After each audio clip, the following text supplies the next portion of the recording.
Bom, antes de conversar com o Rodolfo, eu quero trazer um momento que eu já qualifico como antológico do BBB, que foi o papo que o Thiago teve com o Rodolfo depois de encerrada a votação e antes de anunciar a eliminação. Eu queria, inclusive, dar os parabéns ao meu amigo Thiago. O que você disse ontem foi, além de um papo que eu te conheço bem, um papo muito seu, né? Mas um papo inteligente. E foi um papo só com o Rodolfo, né? Foi endereçado a toda a sociedade. É uma fala simples, né? Que ensinou muito, muito a muita gente. Tenho certeza nesse Brasil grandão aí. Vamos rever. Pois é, eu quero aproveitar agora já com esse bendito aí pelo nosso amigo Thiago. Quero já falar com o Rodolfo. Bom dia, Bastião. Bastião ou Rodolfo? Bom dia, Ana. Tudo bem? Tudo bem, muito bem-vindo, viu, Rodolfo? Obrigado.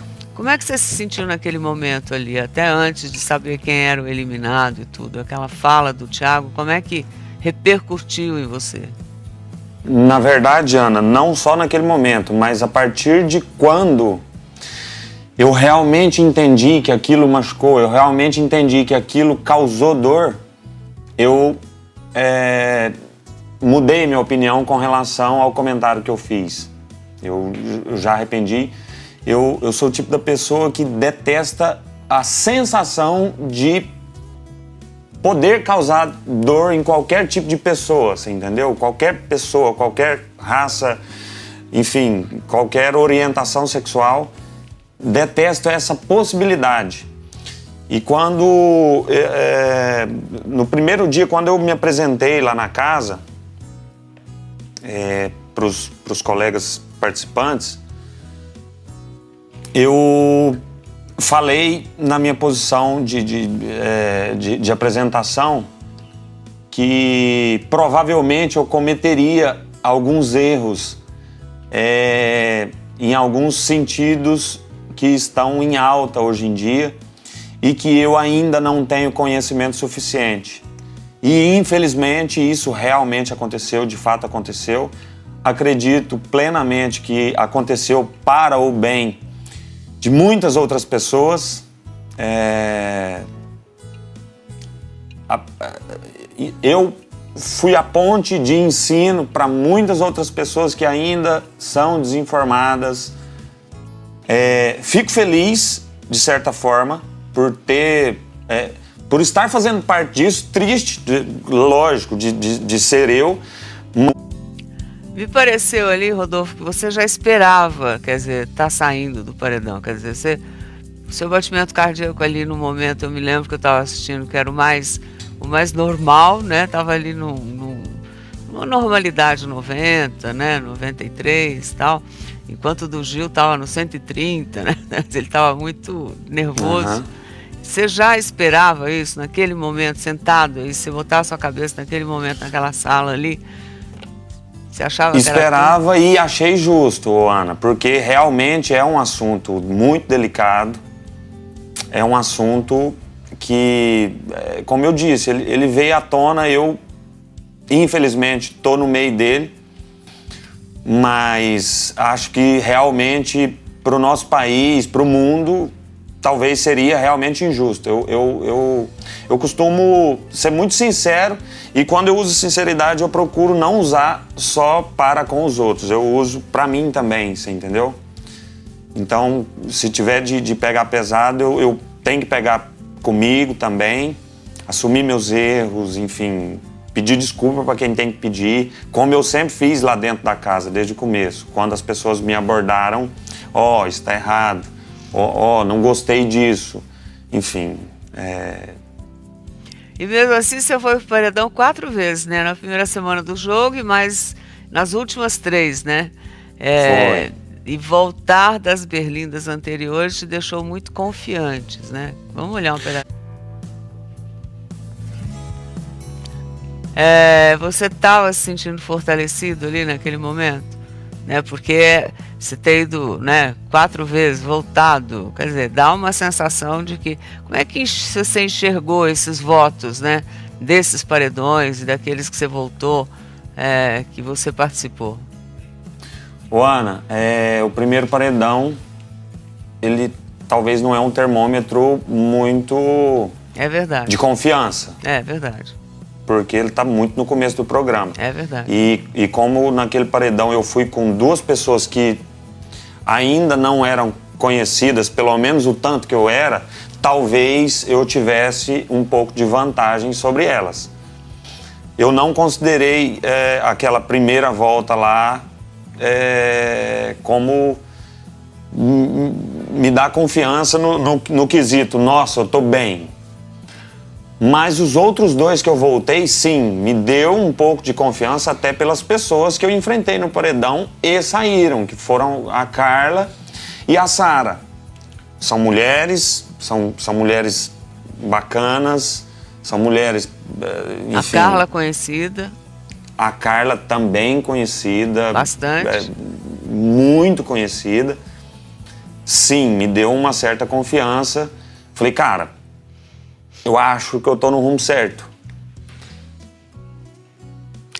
Agora, eu quero voltar, desculpe a insistência, mas eu acho que esse assunto merece um pouco mais de análise. Eu acho que é um momento que a gente tem, inclusive na televisão brasileira, né? Uhum. E eu entendo a sua posição perfeitamente, tudo que você falou ontem, do que você está me dizendo agora, mas eu vou voltar àquela imagem da menção que você fez em relação ao cabelo do João, só para a gente retomar um bocadinho esse assunto, Rodolfo. Na hora, na verdade, a brincadeira você não percebeu, né? Que, na verdade... Não.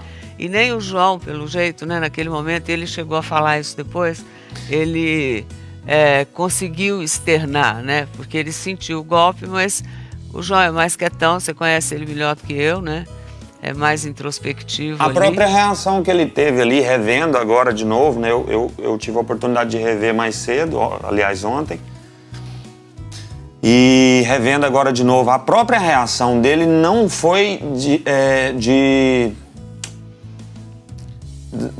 ele não chateou na hora, né? Aquilo pegou num ponto dele, ele não conseguiu reagir de forma que eu percebesse que tivesse incomodado A Camila, né? a Camila. Pra falar com ela, acho que você viu também essa imagem, você já viu? Eu vi. Ele conversando com ela e dizendo, enfim, Sim. o quanto ele estava e que ele não conseguia. Você sentiu que aquele recado ali era para você naquele momento? Zero, Ana Maria. Zero, Jura, zero. Jura, Rodolfo? Juro. Porque... Até eu tive já comentários de pessoas que assistiram a minha reação de rosto e entenderam a minha inocência, não, o passar despercebido, sabe, aquilo. Eu tava curtindo demais da conta o show, continuei curtindo, não mudei nada, sabe? Não percebi a indireta, zero. E infelizmente... Então, o que eu queria entender, na verdade, é assim, antes desse evento, na sua vida, do BBB, né, em geral, você nunca tinha ouvido falar em racismo? Quer dizer, na sua... Eu entendo que você já falou várias vezes que você é chucro, que você veio... Eu tenho muitos amigos em Goiás, Goiânia, Mato Grosso, enfim, eu sou do interior também, né? E sei como o povo do interior é simples, né? Venho de lá. E aí, mas hoje em dia, né, a gente tem um negócio aqui, né, que permite que a gente passeie pelo mundo, né? Passeie pelas coisas importantes que dizem respeito ao ser humano, que dizem respeito ao outro, né? Sim. Então, eu não entendo ainda, né, como você me dizendo que é chucro, né? Porque o pessoal de Goiás, né, não é todo mundo em Goiás assim, né? Por mais que tem muita gente bem informada, mesmo nascendo na fazenda, mesmo trabalhando no campo, né? Hoje o campo está com tecnologia, quer dizer, o mundo mudou, né? Faz algum tempo, já faz muito tempo. Então eu queria entender como é que você foi blindado dessas informações ao longo da sua vida, né? Você é um rapaz que canta, faz sucesso, você já tinha 1,5 milhão de seguidores, né, no seu Instagram, agora está aí com 5 milhões e tanto, mas enfim, você já tinha a sua arte, né, colocada em campo. e você simplesmente passou batido em cima desse problema mundial, né?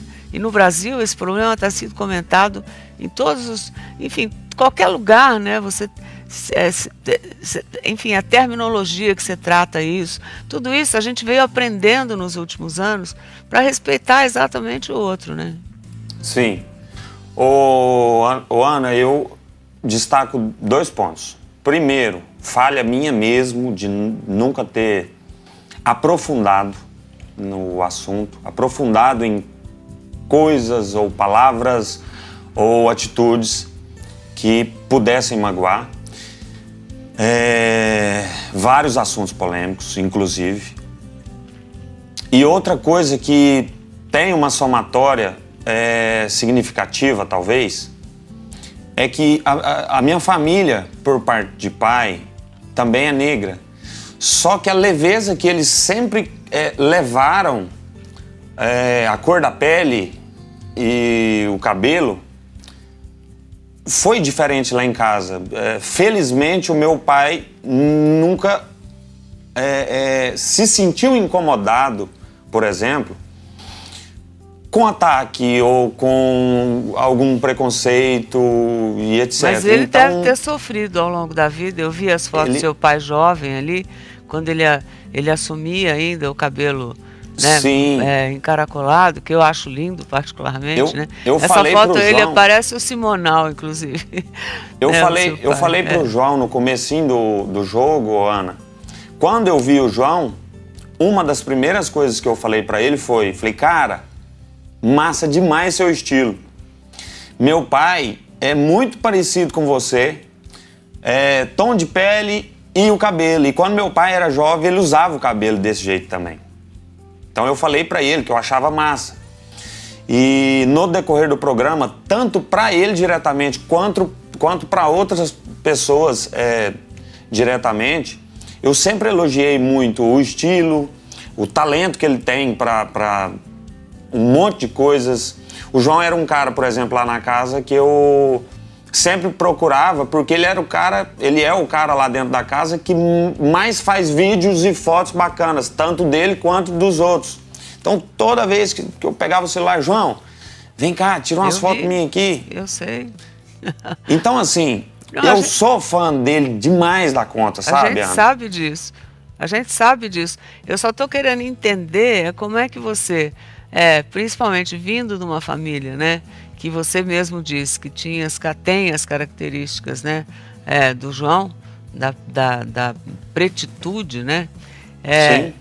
Você não tenha percebido, né, que as pessoas no mundo de hoje, né, e tem uma luta aí de longos e longos anos, desde Martin Luther King, muito antes, quer dizer, tem histórias, né, para direitos iguais, né, de tratamento, de respeito, de salário, de direito à educação, enfim, tem aí uma série de veios de comunicação que falam a respeito disso, independente do seu pai e a sua família nunca ter externado para você isso, mas sem dúvida nenhuma devem ter tido alguma discriminação ao longo da vida, né? E você não teve ouvido falar disso dentro da sua casa. Mas no mundo está aí sendo falado isso. Quando você atinge um menino tão bom, né, como você mesmo disse, que você admira e tudo, como é o João, você não ter percebido, né, desde o começo do jogo, inclusive, onde tinham lá pessoas pretas, né, que estavam concorrendo, quer dizer, tinha ali um grupo de pessoas, que agora está restrito a 2 pessoas, mas que tinha um grupo de pessoas que esse assunto, inclusive, foi levantado, né, durante o próprio BBB. Sim. Ana, novamente eu digo, falha minha mesmo, sabe, de não pesquisar. Inclusive, assim, é uma obrigação de todo mundo, é uma obrigação minha. Eu pretendo aprofundar para adquirir mais conhecimento, sabe, de forma rápida. Eu acredito que sim, o Brasil e o mundo precisa aprofundar de forma mais rápida com relação a coisas que magoam, a coisas que machucam. Mas respeitar a diversidade, seja ela qual for, sim, né?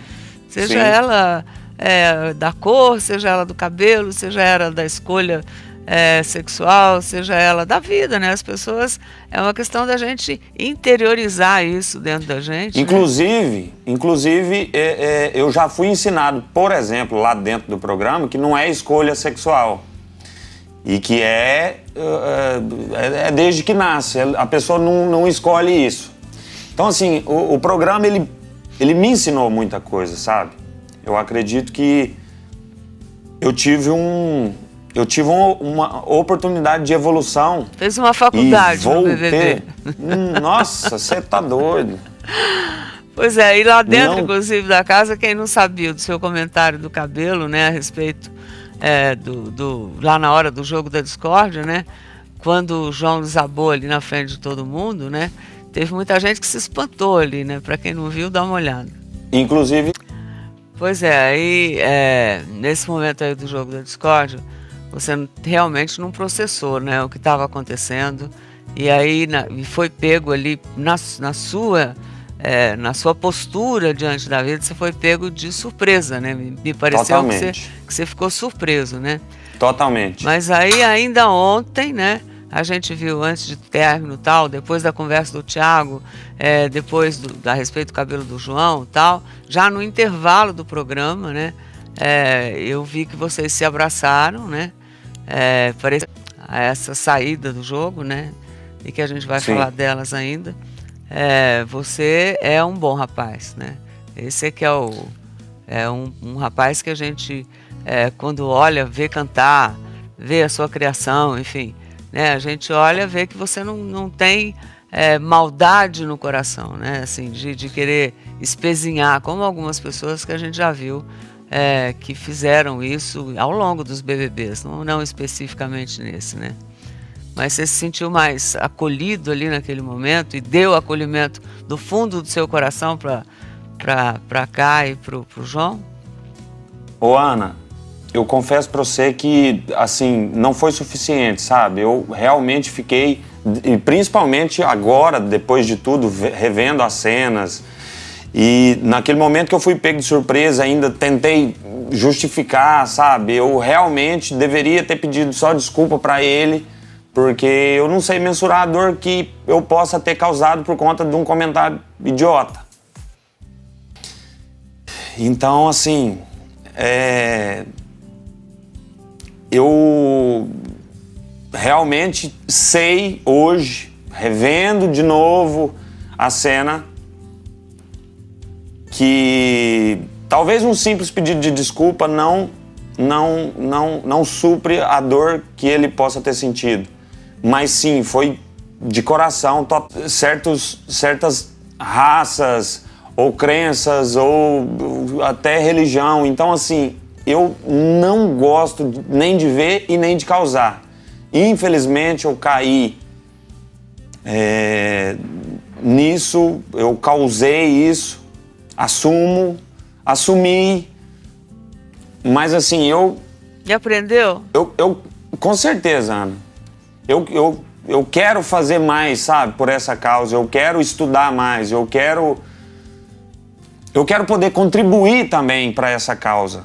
Olhar sabe? mais, a sua contribuição principal, eu acho que você está dando agora, né? E contribuir com o seu coração, olhando as pessoas como elas são e respeitando. Eu vou fazer um intervalinho comercial, porque a gente ainda tem assunto por aqui, eu volto já. Toma o seu café da manhã aí, moleque, vai lá. Pois acho que depois disso aí, você não viu uma outra cena, que o Fio ficou tão incomodado com essa brincadeira que ele foi contar pro Gil, você não chegou a ver, né? E a gente nunca sabe como é que é algo que a gente faz, como você mesmo disse hoje, ou diz, né? Afeta realmente o outro. Olha essa história agora do ponto de vista do Fiuk. Rodou. Você conseguiu, de repente, depois que vocês chegaram a conversar, esse assunto ainda rendeu lá na casa um pouco, mas você conseguiu entender, desde aquele primeiro desfile, que houve uma brincadeira logo lá no comecinho do BBB, né, onde alguns meninos se vestiram eu estava no meio, eu também me vesti assim. Pois eu sei disso. Então você entendeu, mas houveram alguns comentários ali depois daquele desfile também, né? Que acabou magoando outras pessoas, mas ele é um cara livre para se vestir como gosta, né? Sim. Você conseguiu entender isso depois dessa... Eu consegui porque foi a primeira vez que eu me deparei com essa situação também, né, Ana? Eu nunca tinha visto isso na rua, enfim. E realmente, aliás, principalmente lá em Goiânia, São Paulo e Rio de Janeiro, por exemplo, são cidades que têm uma maior facilidade de você encontrar isso. Olha, mas hoje em dia você vê por aí grandes cantores, inclusive com saia, se apresentando, cantores mesmo da sua área, né?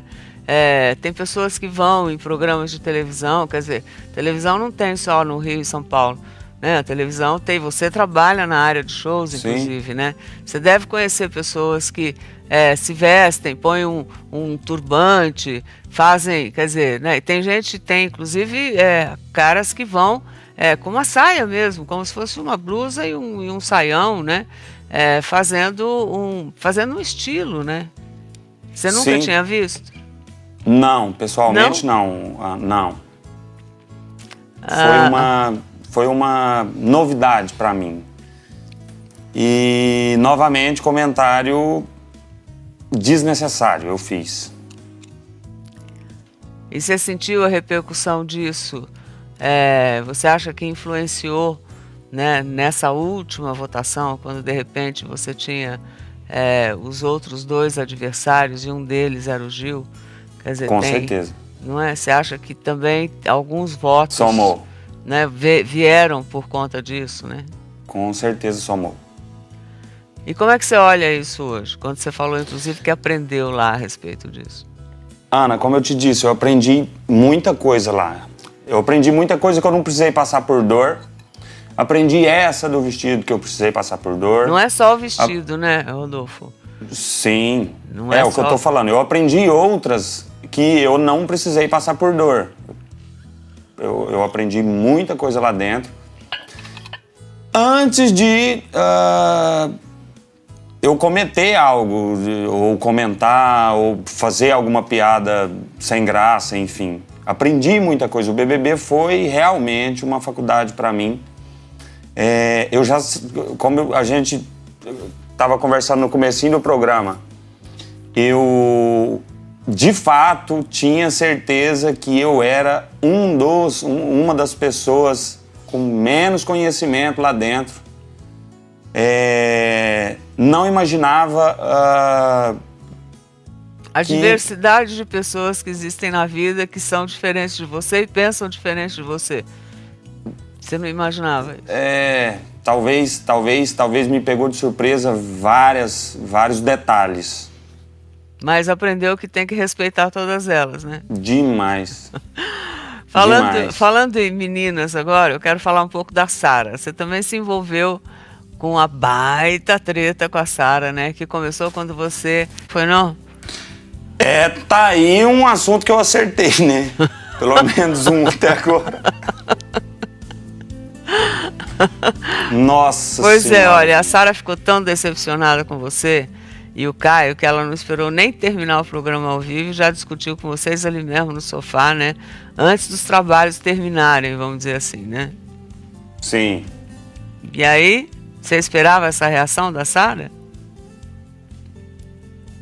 Eu esperava que ela fosse ficar surpresa, chateada, mas talvez nem tanto, porque com o Arthur, eu virei pro Arthur e falei assim, Arthur, eu vou lá na porta do quarto do líder, porque eu não podia entrar mais, porque como eu tava de moça, eu tava na xepa, e só os VIPs entram no quarto.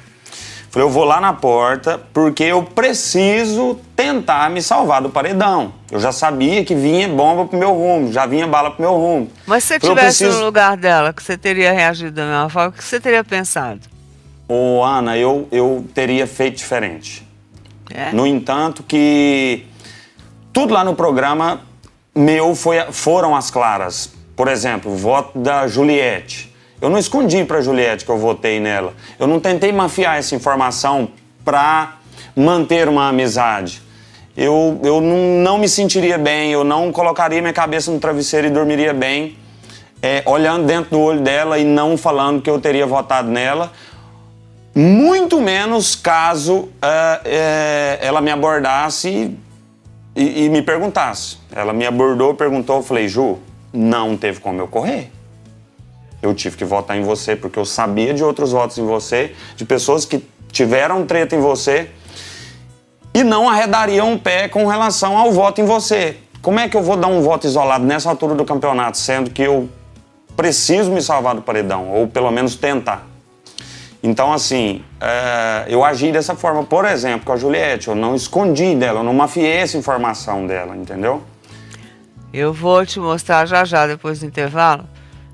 A Sara já saiu, né? Então ela esteve aqui, tomou café da manhã comigo. E aí, obviamente, você foi um dos tópicos do nosso assunto aqui no café da manhã. Então eu vou te mostrar já o que ela falou a respeito disso, tá? Volto já. Tá.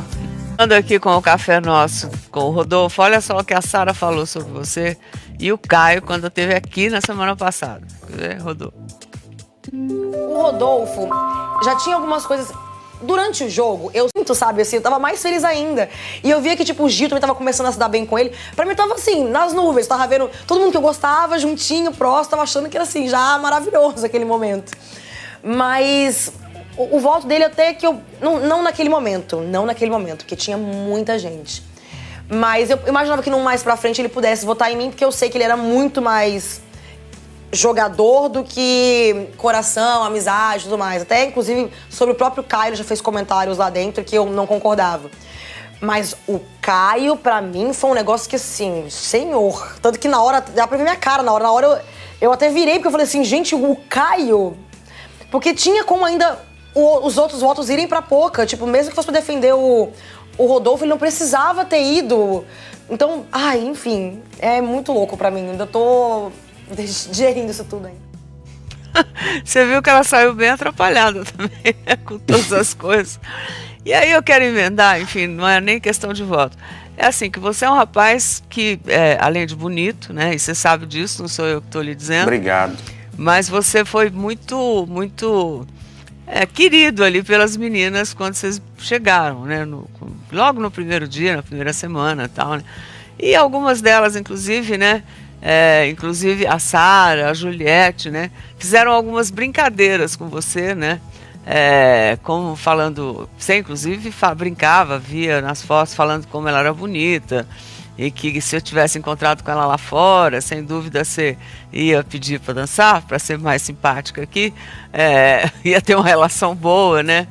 Mas no fim não aconteceu nada, nem Juliette, nem Sara. Quer dizer, o que é? Foi uma decisão sua, de repente, fazer um par, né, com o Caio? Como é que foi essa história? Foi um par sem beijo na boca, né? Mas muitos carinhos, né? Muitos carinhos. O Caio, desde o primeiro dia do programa, a gente se deu muito bem. Ana, com relação a isso, eu... Você tem uma namorada aqui fora? Demais. Você tem uma namorada aqui fora? Demais? Quantas? Não tem. Não, eu entendi que você perguntou se eu quero uma namorada. Não, também isso, mas enfim, você não entrou tendo uma namorada no jogo, foi isso? Não entrei zero. Eu não tenho rabo preso aqui fora, não entrei zero rabo preso. E com relação a relacionamento, eu entrei com a ideia de... Se eu entrar lá e eu apaixonar de fato, eu apaixonar por alguma pessoa, eu vou me relacionar. E aí eu vou me relacionar de cabeça. Agora, não ficar bateu? por ficar ou brincar com com o sentimento de alguma mulher, eu não estava afim e não ia fazer isso de forma nenhuma. Quer dizer, ninguém ali bateu no seu coração? Não deu aquela pancadona, não.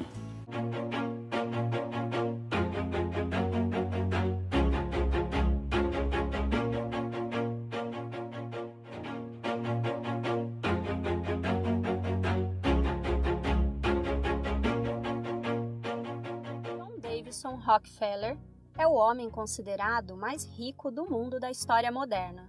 Sua fortuna estimada era cerca de 3 vezes a fortuna do homem mais rico do mundo, atualmente, Jeff Bezos. Frase número 1. Uma amizade criada nos negócios é melhor do que negócios criados na amizade. Essa frase nos faz refletir nas escolhas de nossos sócios. Muitas vezes, bons negócios são afundados apenas pelos sócios. Sem boas pessoas trabalhando com você, com os objetivos alinhados, é quase impossível alcançar o sucesso. Frase número 2. Se queres ter sucesso, deves desbravar novos caminhos, em vez de viajares pelos caminhos gastos de sucessos feitos. Essa frase indica que, quando tem muitas pessoas buscando uma mesma direção, a chance de você obter sucesso é muito menor do que em um caminho em que ninguém está buscando. É como ser jogador de futebol. Um sonho que a maioria das crianças e adolescentes, no Brasil principalmente, querem de qualquer maneira. A chance de atingir o sucesso é muito menor do que uma pessoa que quer se profissionalizar em ginástica de trampolim, por exemplo. Frase número 3. Compre quando tiver sangue nas ruas. Essa frase está relacionada principalmente ao mercado de capitais e indica que, quando os mercados estão pessimistas, talvez seja a hora de comprar, pois pessoas com medo tomam atitudes ruins e vendem coisas boas por um preço muito abaixo. Mas, ao contrário também, quando os mercados estão muito otimistas, talvez seja a hora de tirar seu dinheiro. Frase número 4. O crescimento de uma empresa é simplesmente a sobrevivência da mais apta. Em crises ou tempos difíceis, às vezes empresas crescem, não por serem as mais inovadoras ou terem o melhor produto de fato, mas sim por terem resistido à tempestade e serem as únicas que estão de pé naquele momento. Frase número 5. Sempre procurei transformar os desastres em oportunidades. Rockefeller sempre dizia que sua maior habilidade era transformar situações ruins em oportunidades. Um dos maiores exemplos disso em sua carreira foi na época que os donos de ferrovias se uniram para formar um cartel e cobrar mais caro no transporte do querosene de Rockefeller. Porém, o titã dos combustíveis não se deixou abalar. Começou a pensar e pesquisar formas de transportar o querosene mais viáveis. Meses após, descobriu que era possível transportar os combustíveis por oleoduto, forma que foi inovadora na época. Assim, os donos de ferrovias perderam seu melhor cliente e Rockefeller conseguiu um transporte mais eficiente e muito mais barato, que ligava aos principais pontos dos Estados Unidos. Frase número 6. Quem começa simplesmente com a ideia de ser rico não vai ser bem-sucedido. Tem que ter uma ambição maior. O desejo de ser rico, para alguns objetos, vem em mente Ferrari, mansões, etc. Mas tais desejos são pequenos para ser o final da linha.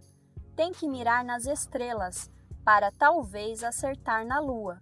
Mas às vezes, o maior erro das pessoas é nem mirar no teto de sua própria casa. A falta de ambição é um dos maiores problemas de todo mundo. Talvez, se todos no mundo não aceitassem a condição que estão agora e tivessem uma ambição quase ao nível de Rockefeller, existira menos fome e pobreza no mundo. Frase número 7. O segredo do sucesso é fazer coisas comuns de maneira rara. Às vezes, um negócio bilionário não é único ou inovador, é apenas eficiente e feito de uma forma melhor, como é o caso da Amazon. Existem muitas varejistas e marketplaces online no mundo todo, porém, a entrega expressa e a ótima gestão da empresa faz da gigante norte-americana a maior do mundo em seu segmento. Frase número 8. O bom gerenciamento é mostrar a pessoas medianas como fazer o trabalho de pessoas superdotadas. É quase unânime que todos os bilionários do mundo só conseguiram chegar em patamares grandiosos porque tinham uma equipe de pessoas muito boas no que fazem e com os objetivos alinhados. No vídeo aqui na Numo, que fala sobre o Jorge Paulo Lemann, mostramos que o maior empresário brasileiro diz, assim como Rockefeller, que uma das maiores qualidades que se pode ter é escolher as melhores pessoas no que fazem e que também tenham os objetivos alinhados aos seus. Esse pode ser o único caminho para o sucesso extraordinário.